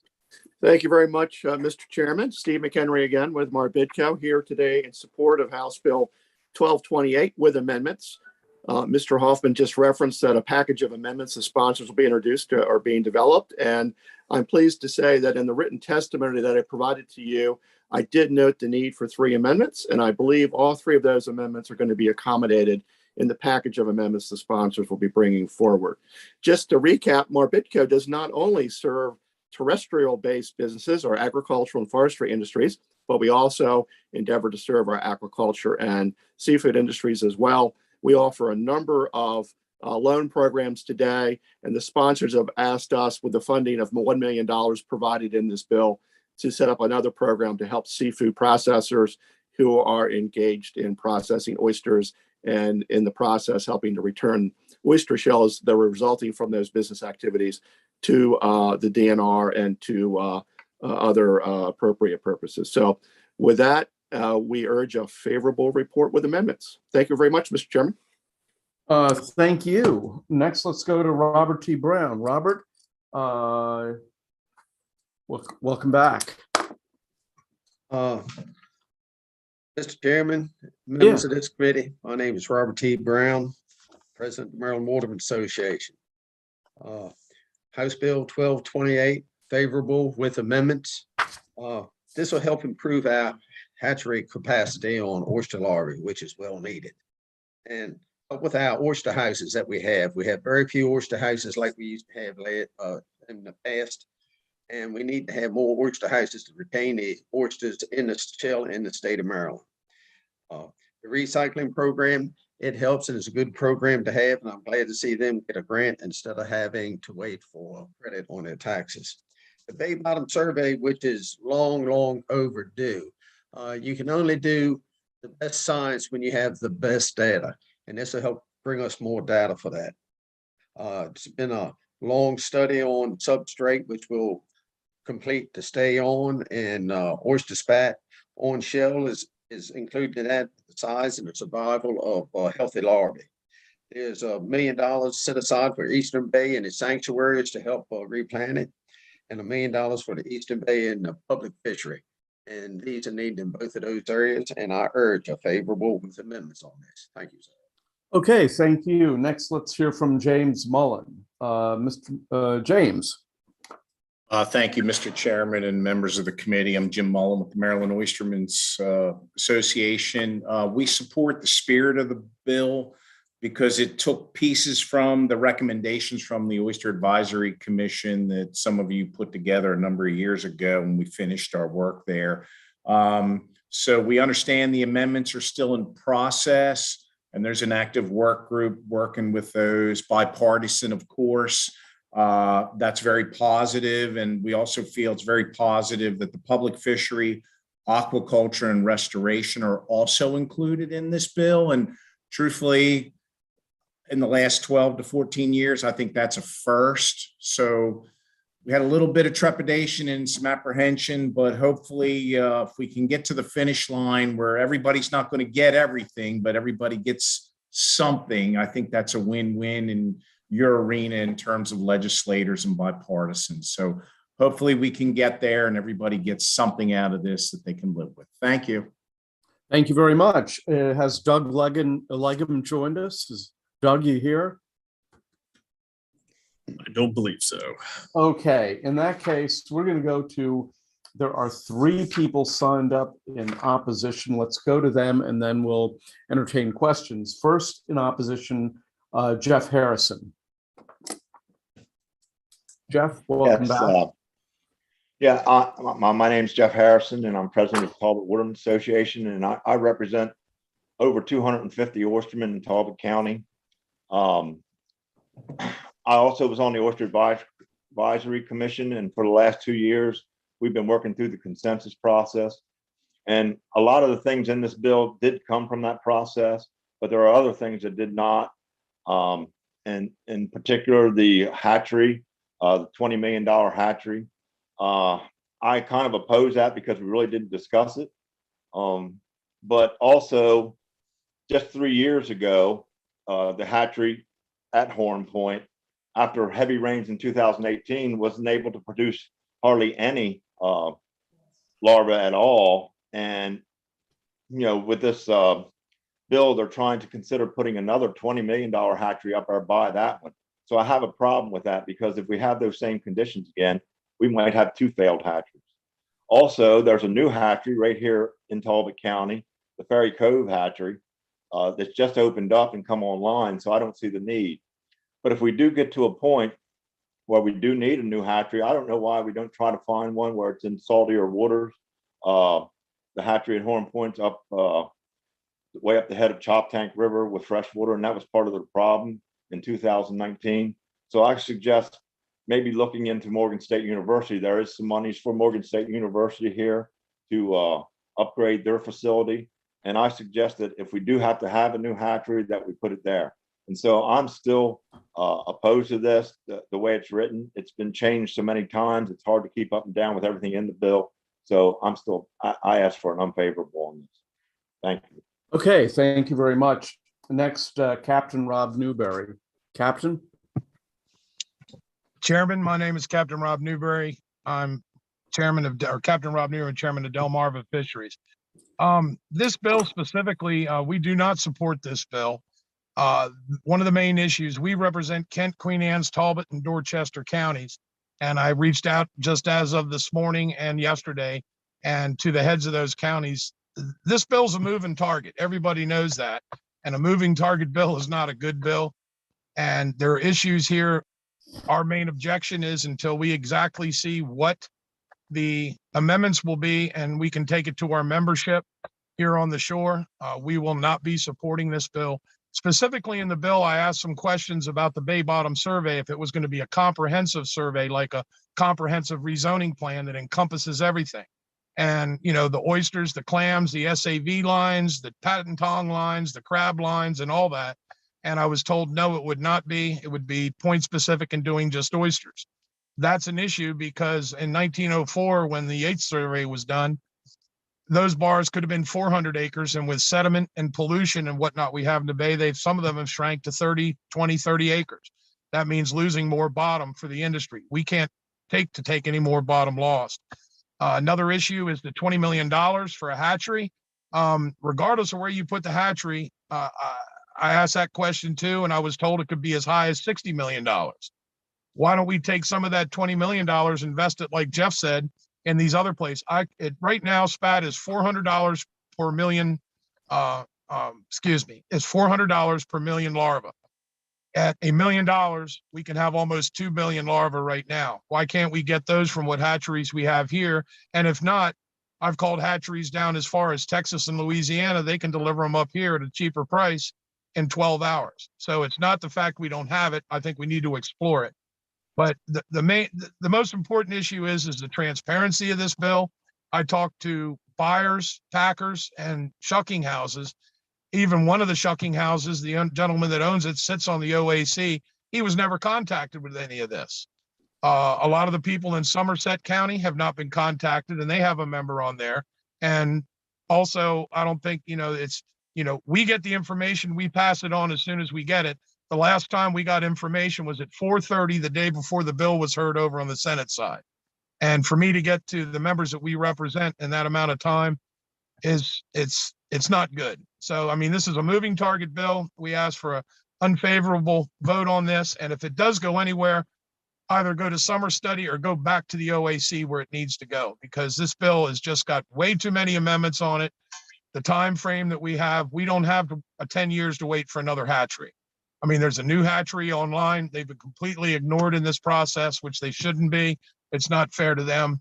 And also the issue is the spat size, that when they put it overboard, to get the survivability rate up from 5% to 50%, the spat needs to be of a bigger size. So those are issues that have to be addressed. But Delmarva Fisheries and its members on the shore here do not support this bill. And as for an unfavorable vote, either go to summer study or back to the OAC. Thank you. Okay, and the last word, and then we'll go to questions, is Chip McLeod.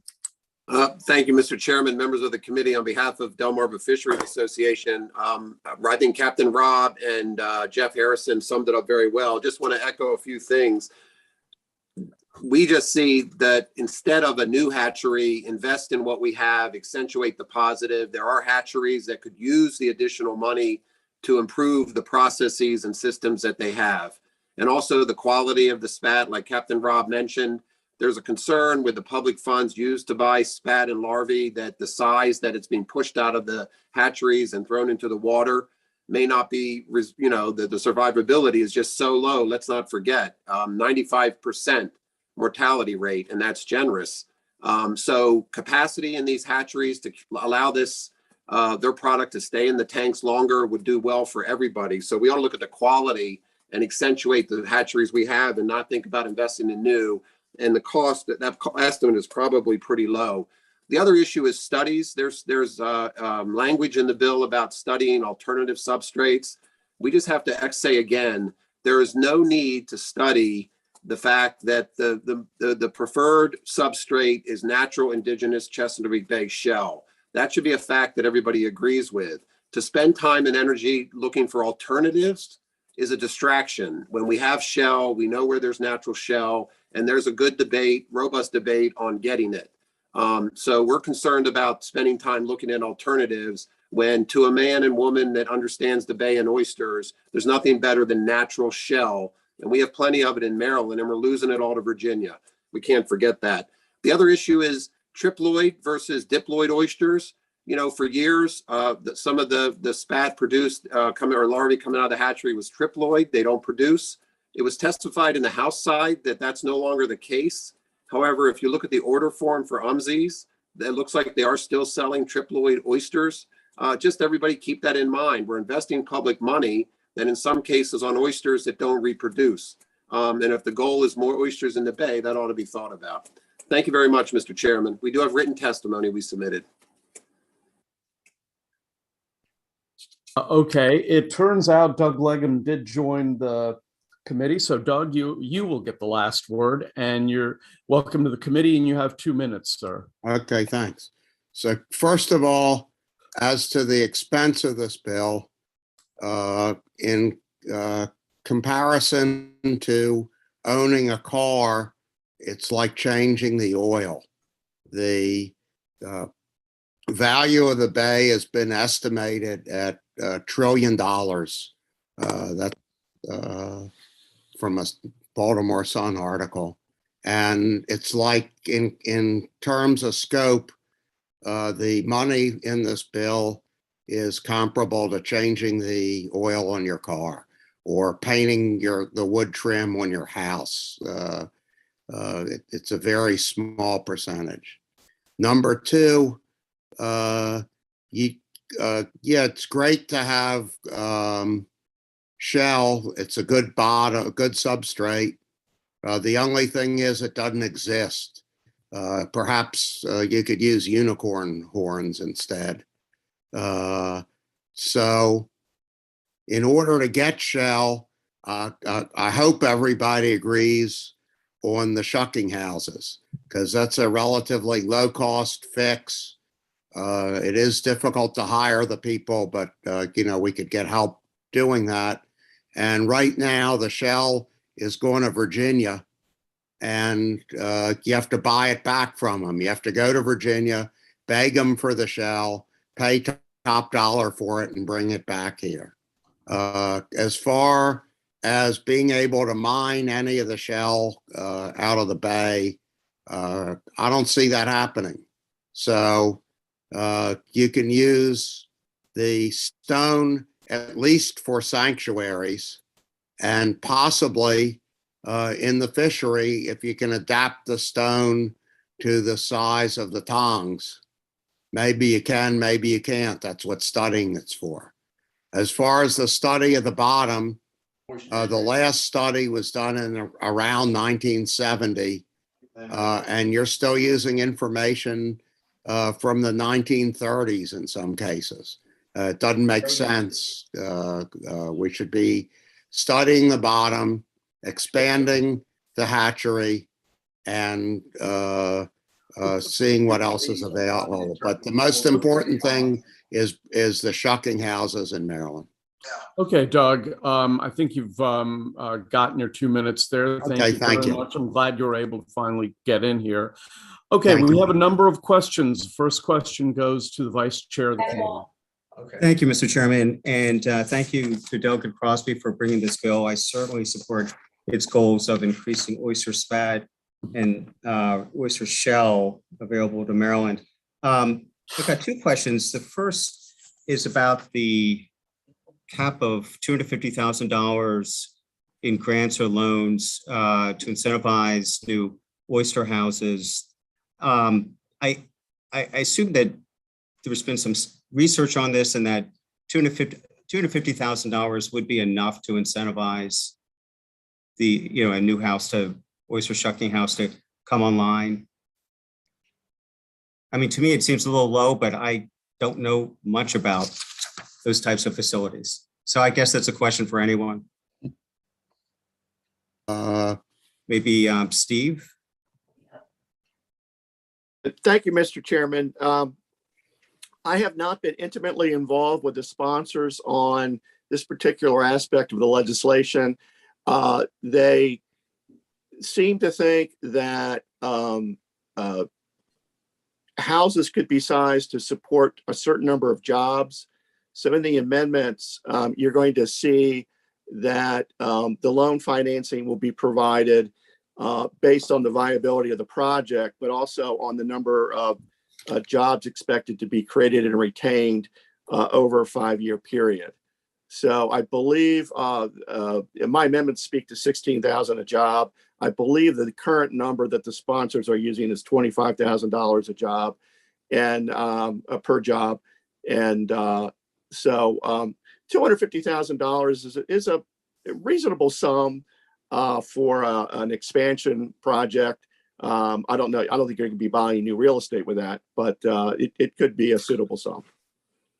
Does Mark Hoffman want to comment on that answer? Yes, thank you. Yeah, Delegate Stein. I haven't personally, but the sponsors on the Senate side have been particularly working with some business people in the midshore, and the provisions in this section are a direct result of those conversations. So I think it would help them. Thank you. Okay. Mr. Chairman, if I may. Sure. Yeah, go ahead if you have an answer. Yeah. The one thing is, I can see that the 25,000 per employee, but to buy equipment now, I don't know if anybody really realizes it, but equipment for that specific type of work has probably increased because a lot of it is stainless steel. It's up 200 to 300% in price. But the one thing we're missing the picture on here, we attended a meeting down in Dorchester County a week ago. You've got 90% of the picking houses right now for crabs will not have employees because of the H-2B problem. Just make sure we're not putting the cart in front of the horse here. If you're going to put this money in, you better be guaranteed you have people to do the work, because right now only one picking house in Dorchester County has people to pick crabs. 90% of those will not be picking crabs when season starts this April.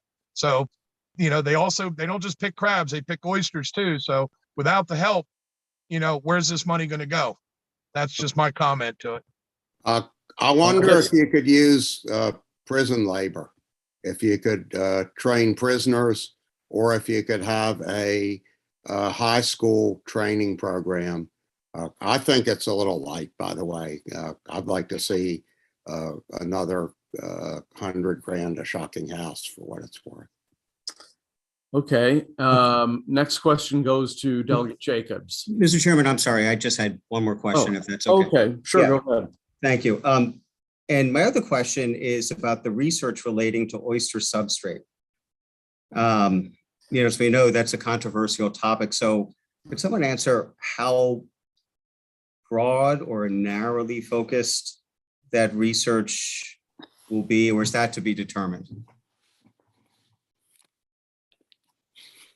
I believe the department is working on that right now with Mr. Judy on the substrate. I mean, we did a little bit of work with some concrete with him a couple years ago, but haven't heard anything since. They're working and looking at some pea gravel and things like that. But no, I haven't really heard much of anything going on here lately.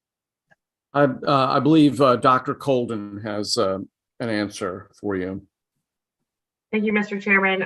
Vice Chair Stein, there are 2 research recommendations listed in the bill relating to research on substrate. One is particularly looking at different types of substrates that could be used in a harvest context. Obviously, with the gear that's being used in harvest areas, there's different considerations as to the size and type of material that would be used. And then the other one is related to the size of alternative substrates used in restoration areas. So as you all have heard many times over the years, stone substrates have been used in the large scale ecosystem restoration projects in the chop tank and beyond. And there is some evidence or hypothesis that the larger stones in those projects perform a little bit better than the smaller stones, which have been used in more recent projects like the little chop tank. And so the other research recommendation is related to the size of stone used in restoration and how the nooks and crannies or interstitial space with the larger stones could benefit the restoration. Okay, thanks very much. Next question goes to Delegate Jacobs. Jay? Okay, let's hope I stay in there, Mr. Chairman. Yep. Usually when I start talking is when the whole thing shuts off. So anyhow, you know, we brought this bill up when it was first came out on the floor and discussed it at length at 2 commercial Waterman caucus meetings. And it's, you know, with as many moving parts as this bill has, you know, it's going to need a lot of work. And, you know, I'm encouraged by legislation that really tries to put some serious investment into in the oyster industry. I think that we should have done so years ago, and I'm very encouraged to see the chair of Budget and Tax and the chair of ENT both be on the bill. And that's why, you know, I got involved with trying to talk with the sponsor of the bill to seek some amendments. It certainly needs help. There's no question about it. And I think, you know, I brought up the fact that this $20 million hatchery to the Senate sponsor last Tuesday, I thought was really not necessary, that with the hatcheries we had in existence, that you could take a much smaller piece of that investment and produce a lot of oysters, a lot of spat. But there are a lot of parts in this bill that still need work. I think everybody that's really tried to work at trying to fix parts of it. And, you know, I'm encouraged by the effort going into it by many people. But that being said, you know, it's still got a ways to go. You know, it's really a very lofty initiative. You know, the 5 billion spat is encouraging, but quite frankly, I don't know where we're going to get the shell for that. I estimate it's going to take about 700,000 bushel of shell to reach that goal. And even at this year at 450 or so, you know, we're woefully short. And you know, the aquaculture industry is trying to get shell. You know, the public fisheries trying to get shell, and we're all trying to get shell. And so we got to address that issue. But there are issues in this bill that still need work, Mr. Chairman. You know, let's hope that we can all come to terms. And I wanted to ask Jeff Harrison. I knew I got to find Jeopardy here somewhere. Yeah, you also got to find a question somewhere. That's what I'm saying. I'm at Jeopardy. I'm trying to get in there. On the you talked about and more investment at Morgan University and the higher. I'm up now. Camp. Can you talk a little bit more about the difference of being over on that side versus Horn Point with the spat? Yeah, and I was referring to after 2018, and you know, maybe Dave was on here from UMSIS could talk to that, but the water was. Hold on, Jim. Somebody needs to mute themselves because I'm having trouble hearing Jim Harrison. Yeah. Okay, go ahead. Yeah, so after the heavy rains we had in 2018, Horn Point really struggled to even produce one larva. And I think it was like maybe by August, they did start seeing something. And that's why I was suggesting that maybe it could be done somewhere in saltier waters. And Morgan State University is on the Patuxent River. It's not as far up the river as like Horn Point is up the Chop Tank River. It's probably saltier water. And that's why I'm saying if you're going to make an investment, that you should think that part of it out first, put it in a place, don't put it right alongside another hatchery is because if one of them fails, then they'll both fail. At least it would have been very good to have back in 2019 another hatchery that was farther down the bay where the water was saltier, where they could have produced some larvae, except for how they did, where they didn't produce hardly any. And maybe Dave could give numbers on exactly how they did that year. Well, I'll tell you what, this all sounds like conversation for the subcommittee. So I'm going to cut it off there. We've got a voting session coming up. Unless there's another question, unless Jay has another question or somebody else, that will be the end of the public hearing for House Bill 1228. And thank you one and all. And Trish, how much time do you need to set up? 15, Dana had to leave for 5 minutes. Okay, so we're gonna reconvene for a voting session at 3:15, and you have a different link for for that. So grab a can of soda and see you back at 3:15. Thank you, Commissioner. Okay. He ain't gonna be on it. None of us are on the voting.